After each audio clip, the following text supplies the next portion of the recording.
ने रिकग्नाइज़ किया। दूसरी बात, मैं पाकिस्तान इंजीनियरिंग काउंसिल की full membership international professional engineers agreement के साथ साथ जो हुई है उसके ऊपर भी आपको मुबारकबाद देना चाहता हूं।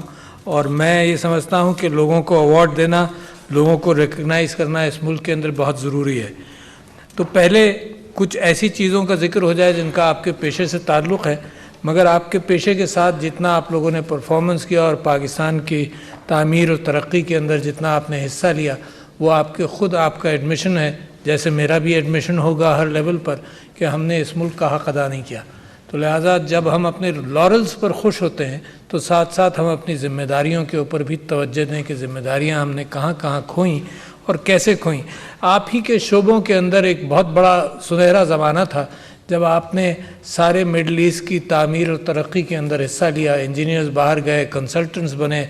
मुझे याद है ACE का नाम, नेशनल कंस्ट्रक्शन का नाम, जो बड़ी बड़ी कंसल्टेंसीज और डेवलपमेंट्स के ज़िम्मेदार हैं। और साथ साथ फिर हम श्रिंक कर कर अपने मुल्क के अंदर रह गए। तो आप तो मुहंदिस हैं, आप तो तामीर के ज़िम्मेदार हैं।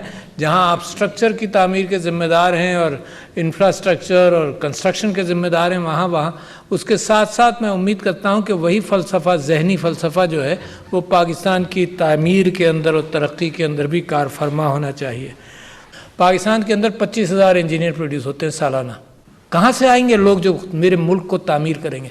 और साथ साथ आपकी गुफ्तगू के अंदर मैं ये भी बात सुन रहा हूँ कि जी आप उनकी डिग्रीज़ को इंटरनेशनली रिकग्नाइज़ करके उनको बाहर भेजना भी चाहते हैं कि बच्चा तुम बाहर जाओ, तुम्हारी तालीम और तरबियत हमने कर ली, अच्छी तालीम भी दे दी, तरबियत भी दे दी, अब हमें ज़रूरत नहीं तुम्हारी। बट व्हाट इज़, मैं समझता हूँ इस मुल्क की एटीट्यूडनल सिचुएशन गड़बड़ लग रही है। मैं पिछले दिनों मैंने एक कैफियत पढ़ी, अखबारों के अंदर कैफियत थी कि जी नर्सों के लिए कोशिश की जा रही है कि नर्सेस को बाहर भेजा जाए। मेरा मुल्क परेशान है प्रोड्यूस करने में ह्यूमन रिसोर्स। ये दूसरी बात है कि मैं बिग्रज नहीं करता जो लोग रोजी के लिए चले जाए बाहर, मगर मुझे अफसोस ये है कि 9 लाख नर्सेस की ज़रूरत है पाकिस्तान को, या 10 लाख, और पाकिस्तान में 2 लाख हैं, और फिर भी हम कोशिश ये कर रहे हैं कि सबको वीज़ा मिले और सब बाहर जाएं। तो इस मुल्क को बनाएगा कौन? इस मुल्क को चलाएगा कौन? मेरा आपसे सवाल, you are the elite, you are the intellect. ये अजीब इलीट कैप्चर है कि सिर्फ हम अपना इलीट का ही फायदा देखते हैं। ये इलीट कैप्चर है। मैं और आप इलीट हैं, आप सिर्फ नहीं, मैं भी इलीट हूं, पढ़ा लिखा। यार इस मुल्क में पढ़े लिखे कितने हैं? Look at the numbers. 2 crore 80 lakh, 62 lakh. कल का रिपोर्ट मैंने आज मंगाई है जो मिनिस्ट्री ऑफ एजुकेशन ने दी है। 2 करोड़ 62 लाख बच्चे आउट ऑफ स्कूल हैं। Can you imagine what we have done to ourselves? और हमारा बाल भी बीका नहीं होता कि हमें फिक्र इस बात की नहीं है कि ये 2 करोड़ 62 लाख बच्चे will become a burden on society.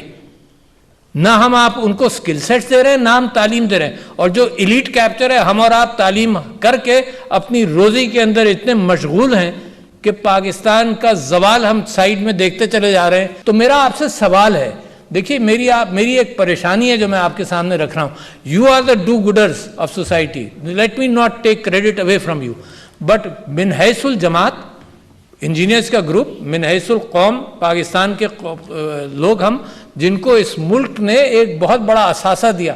मैं अगर आप में से बहुत सारे सीनियर लोगों से पूछूं कि आपने कितने पैसे देकर पढ़ा था, तो आपको खुद ताज्जुब होगा कि जो आप पैसे एक दिन में बनाते हैं वो 1 साल की या 4 साल की पढ़ाई के अंदर आपने फीस दी होगी। माई सेल्फ 12 रुपये 25 रुपये महीना के ऊपर मैंने तालीम हासिल की एज ए डेंटिस्ट।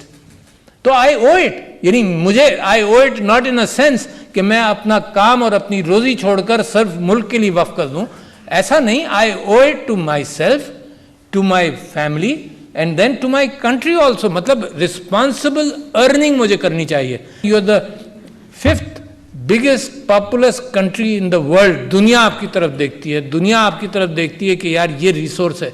अच्छा, जब लालच से वो दुनिया पाकिस्तान की तरफ देखते हैं तो ये देखते हैं कि हमें HR मिल जाएगा अपने मुल्क की तामीर के लिए।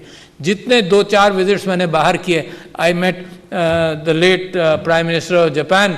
उसने कहा जी आपके पास 1 लाख होगा, हमें 1 लाख आज भेज दीजिए।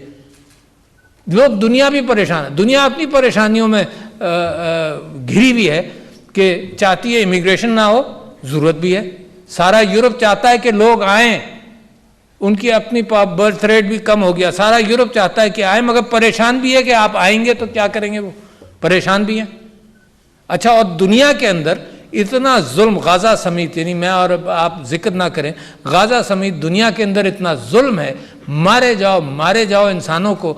और जब इंसान की अपनी बेसिक जो 10,000 साल की जो सोच थी वो ये कि जहाँ रोज़ी मिलेगी, जहाँ पानी मिलेगा, जहाँ खाना मिलेगा, जहाँ गल्ला मिलेगा, उस तरफ जाता था, वो भी, उसकी भी दीवारें खड़ी कर दें। दुनिया में तबाही हो और बाकी जगहों पर किसी को जाने की इजाज़त ना हो। तो जब भी मैं यूरोपियन लोगों से मिलता हूँ और जब वो इमिग्रेशन की बात करते हैं कि जी पाकिस्तान से लोग जा रहे हैं और दुनिया से जा रहे हैं, तो मैं उनसे यही कहता हूँ कि दुनिया में अमन कायम करो तो लोग अपने मुल्कों के अंदर रहें, तबाही का किस्सा ख़त्म करो तो लोग अपने मुल्कों के अंदर रहें। जब हर तरफ तबाही रखोगे तो लोग अपने मुल्कों के अंदर जब चैन से नहीं है, तो इंसान का हक़ है कि वो जाए और तलाश करे अपनी रोज़ी।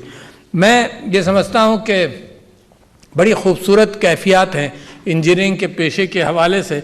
आप हर शोबे के अंदर, इंक्लूडिंग IT के अंदर भी number of graduates between Pakistan and India are similar. Pakistan में 25-30 हज़ार IT ग्रेजुएट्स प्रोड्यूस करते हैं, वहाँ इंडिया में 15-20 लाख के करीब हम प्रोड्यूस करते हैं। पाकिस्तान के अंदर एक कैफियत ये हुई कि आपके करने से नहीं, हुकूमत के करने से नहीं, या हुकूमत का कुछ ना कुछ तो उसमें रास्ता ज़रूर होगा, मगर डिस्पाइट द गवर्नमेंट पाकिस्तान का IT सेक्टर हाथ पैर मार रहा है। डिस्पाइट द गवर्नमेंट मैं इस वजह से कह रहा हूँ कि जो फ्रीलांसिंग पाकिस्तान में तरक्की कर गई, वो क्यों कर गई, वो इस वजह से